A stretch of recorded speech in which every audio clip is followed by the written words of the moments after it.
يبان وبالك شي بابا يعرفني ببعض التفاصيل الشحيحة جدا اللي عندها فاطمة. إذا كان عندك بعض أسئلة أيضا تنجم تعاوني في الموضوع. Bienvenue.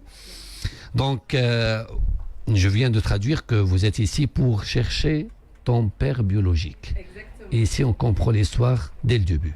On comprend l'histoire du début. Alors, c'est une histoire assez particulière. Il y a 4 ou 5 ans, mon père qui m'a élevé, qui s'appelle Philippe, D'accord. français. Ton père qui t'a élevé. Mon père qui m'a élevé, exactement. Qui s'appelle Philippe, qui est français, qui vit dans le sud de la France, qui a 75 ans, m'a raconté qu'il n'était pas mon père biologique et que ma mère avait eu une histoire avec un jeune homme qui s'appelle Hassan. Hassan, exactement. Ça se passe à Paris. En fait, en dialecte tunisien, il y a deux prononciations. Il y a Hassan, il y a Hassan. En fonction du nord, du sud ou... L'un des Hassan. Je ne sais pas. D'accord. Donc, vous savez que Hassan. Je sais que Hassan. Et je ne connais pas son nom de famille. D'accord. Et mon père, père, il ne faut pas le Philippe, divulguer aussi. Il ne faut pas le divulguer. Oui, oui, oui. Bon. Non, de toute façon, je ne le connais pas. Je le connais pas. Pour le moment, elle ne connaît rien, sauf Hassan. Voilà. D'accord. Exactement. Ouais. Et il se trouve que mon père me raconte cette histoire il y a quelques années. Ma mère est morte il y a un petit peu moins de 20 ans. En emportant ce secret, en ne me l'ayant jamais raconté. Et je crois que pour mon père qui m'a élevé, c'était quelque chose d'un peu trop lourd au fur et à mesure de la vie qui avançait. Et donc il me relate l'histoire suivante. Donc on est à Paris, on est en 1972-73 à peu près. Dans une société française qui sort de mai 68 à quelques années près, qui permet aux femmes de s'émanciper un peu plus. Et puis, ma mère est à la fin de ses études ou au tout début de sa vie professionnelle. Et Hassan, ce monsieur, ce jeune homme, vit, lui, à Paris, dans un quartier plutôt chic aujourd'hui. En 73, il avait quel âge? Il avait 23, 24 ans. Juste pour traduire un petit peu, donc, حبيت تقول لكم اللي معناتها توا 4-5 سنين التالي بوها اللي رباها جاء وحكى لها الحكايه بعد ما ماتت امها اللي خبت السر تماما وما قالت حتى شيء. جاء وحكى لها كل شيء وقال لها راك ماكش بنتي الحقيقيه، انا راني ربيتك، انا خذيتك لقيتك عمرك عامين بعد ما تعرفت على امك اللي كانت متعرفه على تونسي عمره وقتها 24-25 سنه اسمه حسن. وما زال فما بعض التفاصيل الاخرى لان ما عندهاش اكثر تفاصيل كبيره. Donc, si on continue, oui. Donc, si on continue cette histoire, merci pour la traduction, hein, je ne parle pas encore complètement arabe. Lui vit dans un quartier avec ses parents, avec sa famille, qui sont propriétaires d'un très bon restaurant, qui aujourd'hui qui est dans un quartier aujourd'hui très chic. Ses parents tunisiens, d'un restaurant chic dans un quartier bien connu. Oui, avenue de la Tour Maubourg. Avenue de la Tour Maubourg à Paris, dans le 7e arrondissement, juste derrière les Invalides, qui est un endroit absolument magnifique, très élégant. Ouais. Et pour se faire un peu d'argent de poche, ce jeune homme fait des sondages dans la rue. Il rencontre ma mère comme ça. Ils se draguent, je suppose, mutuellement. Ils se plaisent. Ils ont une histoire d'amour, une romance, qui ne dure pas très longtemps. Et ma mère tombe enceinte et décide... Juste je traduis. Donc تقول اللي في العوام هذوك نتاع 1972 1973 سي حسن هذايا لافي 24 سنه، عمره 24 سنه 25 سنه في العمر هذاك. كان من عائله لاباس عليها، ابوه وامه كانوا عندهم ريستورون شيك على الاخر في كارتي معروفه على الاخر سميته في باريس في السيتيم رونديسمون. وقالت اللي الحقيقه معناتها كان يهبط يعمل هكا دوره يحوس كذا مزيان، تقابل مع امها قال سيرمون تعرفوا على بعضهم، حبتها وحبته وحبها وعملوا قصه حب كبيره انجت البنيه هذه وقتها والتي هي موجوده وامها حبلت بها. Donc, ils vivent cette petite romance, cette histoire. Et puis, lui est encore étudiant. Il est étudiant, de ce qu'on m'a raconté, encore une fois, dans une école de commerce. D'accord. Il tombe très amoureux de ma mère. Elle tombe enceinte. Elle décide de garder l'enfant donc moi, mais de ne pas garder le papa. Et mais pourquoi? Parce que ce que je disais au début de l'entretien, on est dans une société à l'époque qui n'est pas du tout la même qu'aujourd'hui. Ma mère a envie de s'émanciper, elle a envie d'être indépendante. Elle n'est pas prête pour le mariage. Elle n'est pas prête pour la tradition. Elle n'est pas prête pour le mariage. Elle a son propre appartement, sa propre voiture. Elle a décidé de garder le bébé qui était toi. Qui était moi. Il faut savoir qu'à l'époque, on ne pouvait pas.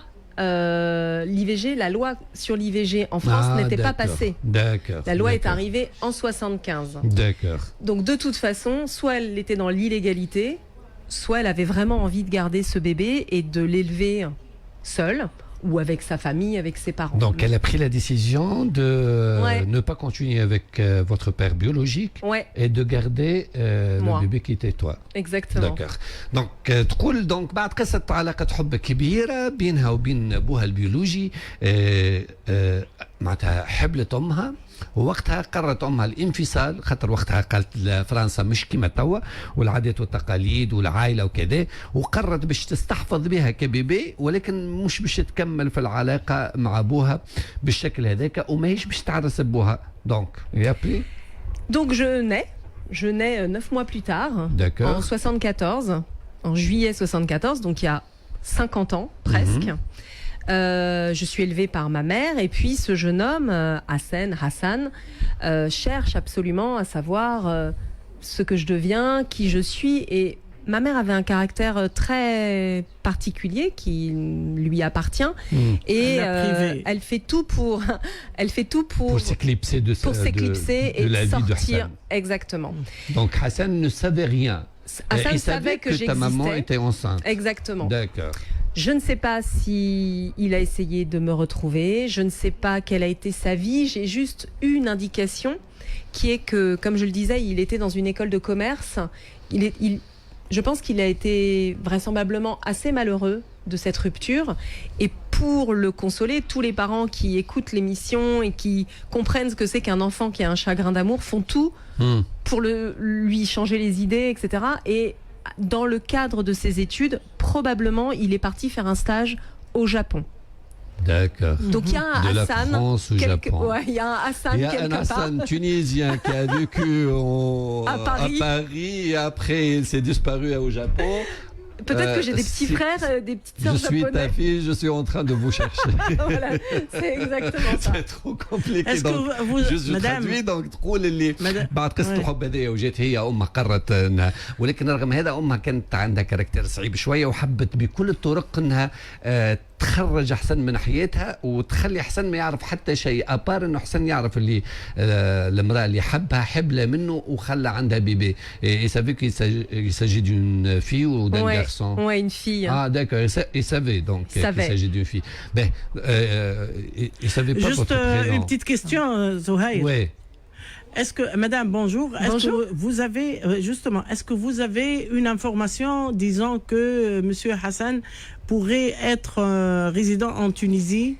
Malheureusement, non. Malheureusement, non. Je n'ai pas d'informations. Les quelques pistes que j'ai essayé de rechercher, mais sans son nom de famille, c'est très compliqué. C'est quel était le nom de ce restaurant? Aujourd'hui, il y a encore des restaurants avenue de la Tour Maubourg. Il y en a deux, dont un qui est vraiment l'emplacement qui vraisemblablement était celui du restaurant de ses parents à lui.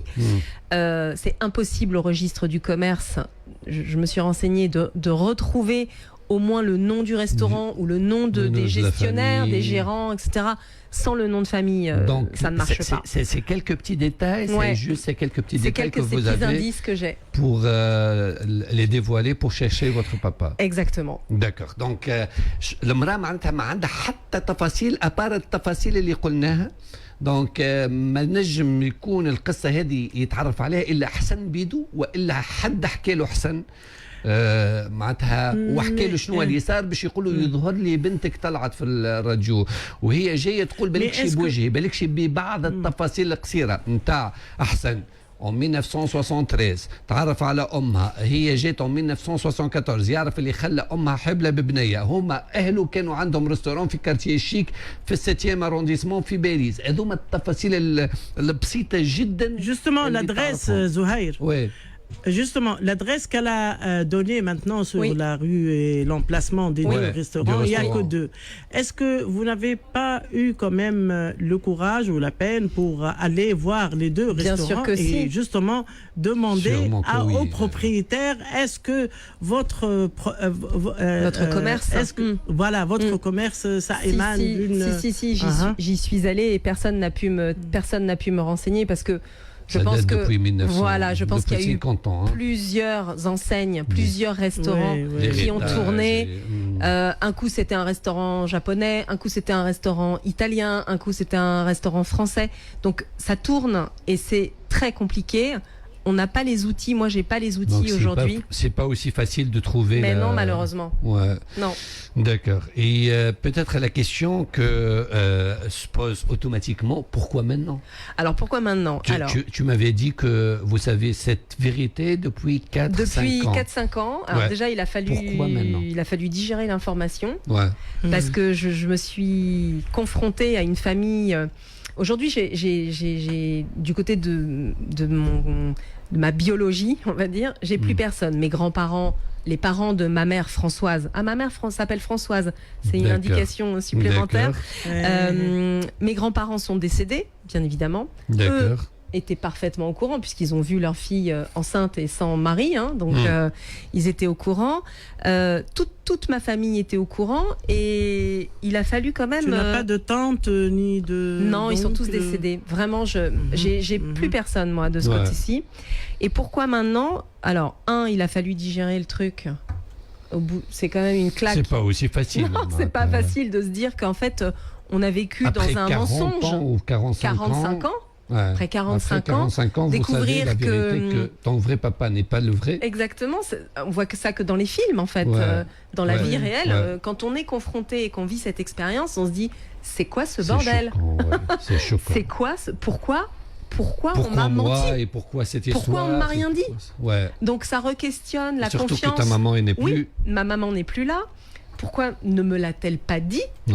Qu'est-ce qui dans sa tête s'est passé? Qu'est-ce qu'elle conservait de son... Trop de questions, trop de points d'interrogation et peut-être des défis civilisationnels, madame. Très certainement. Parce il y avait exactement. Donc vous avez pris assez de temps pour y réfléchir et penser à venir chercher. Alors pourquoi Jawara FM? Il se trouve que je me marie en Tunisie. Ah, Tina Zaghrouta, Jihen. Tu savais les traditions tunisiennes? Non. Donc, pendant le mariage, tu savais qu'on fait ce qu'on appelle Zaghrouta? Non, je ne savais pas. C'est ça. Allez, on va te faire entendre.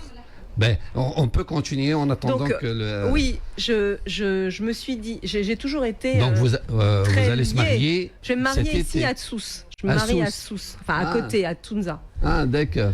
Il se trouve que la personne chez qui je me marie, qui est un ami que je connais qui est tunisien, qui s'appelle Abdel Kayat, qui a un très joli centre qui s'appelle Les Oliviers, qui est un centre pour accueillir des familles, des enfants, etc.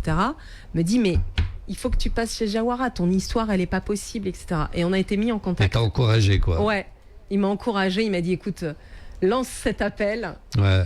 Ça peut va avoir des... Ouais. C'est comme ça qu'on félicite le mariage. Ah donc, vous voilà, les youyou. Les youyou, justement. Voilà. Le plus drôle dans l'histoire qu'aux coulisses, vous m'aviez dit que je cherche pas l'héritage. Non, je m'en fous. J'ai pas besoin d'argent. J'ai pas besoin de flouze. Je m'en fous. J'ai juste envie de légitimer mon côté tunisien. Donc si votre papa maintenant il est en train par hasard de regarder cette vidéo, enfants. ou bien il va la revoir sur Facebook, Max Partage bien sûr, qu'est-ce que vous pouvez lui dire? Bienvenue dans ma vie. Cherche-moi comme je suis en train de vous chercher. Le contact est à Jawara FM. Exactement. Donc vraiment معناتها الحقيقه انا ماذا بيا كان بوها ولا حد يعرف القصه هذه وحكى بوها حسن ان شاء الله يكون عايش. هي بدها تقول ان شاء الله يسوغا فيفون ان شاء الله. دونك ان شاء الله يكون عايش ويتفرج علينا ولا حد يوصل له. دونك بارتاجيو على الاخر باسكو معناتها بعد 5 سنين من اللي عرفت الحقيقه وبعد 50 سنه جايه تلوج على ابوها الحقيقي البيولوجي، الحكايه مش سهله. Merci. Bon, merci beaucoup de votre accueil. J'espère qu'après ce passage et après le max partage, sur Facebook, sur les réseaux sociaux, on pourra peut-être... C'est Mektoub, on verra. Ouais, qui sait. Qui sait. Merci. Voilà, merci. مرحبا بك، شكرا لك. دونك هذه هي القصة، ماكس بارتاج للقصة هذه في انتظار إذا كانت تجينا ردود أفعال من شكون اسمه حسن كان عنده كان يقرأ غادي في فرنسا في ليكول دو كوميرس وبوه وامه كانوا عندهم ريستوران في كارتيه في 7 ارانديسمون في باريس في كارتيه شيك على الآخر، ومن بعد على ما يبدو مشى للجابون وتوا عاود رجع لتونس والبنيه بنته وتلوج عليه وان شاء الله تلقاه وان شاء الله يلقاها. هذه هي تقريبا القصه كامله.